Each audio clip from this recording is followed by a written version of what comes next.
The duty to report violence against children is our responsibility as care providers if we believe that a child is specifically coming to harm by their parents or by their care provider.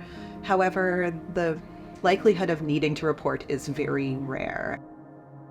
It can be tricky to know whether or not to report the situation. The fact is that it's actually complicated and not black and white.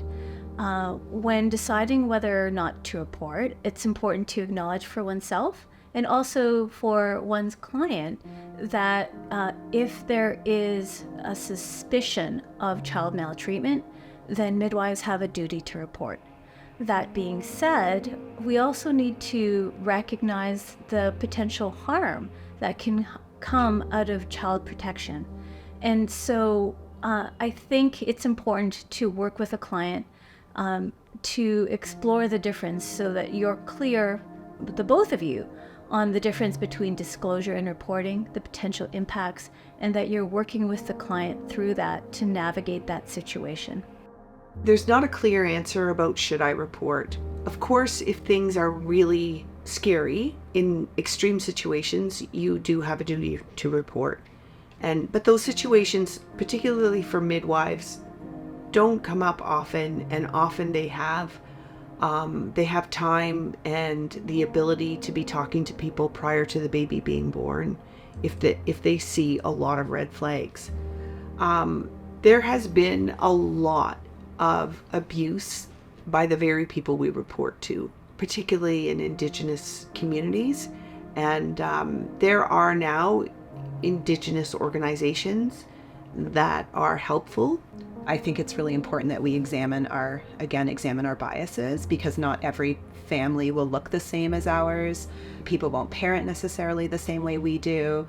Their standards of living might be different than ours, and that doesn't necessarily mean that the child is coming to harm or that we should report this to another authority. So just examining our own judgments around how other people choose to do things, and clearly defining what violence against children actually looks like. And if you don't know, speak to other people who might have other ideas.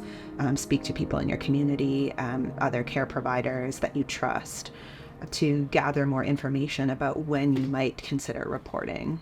I think we should also consider offering supports and resources and education to our clients before we get to a place of feeling like we need to report. Sometimes people just need that extra care and support, and they have limited resources and limited mental capacity to meet their parenting goals. So offering those things before we get into involving other authorities, because the reality is that reporting can negatively impact a child for the rest of their life and negatively affect the parents.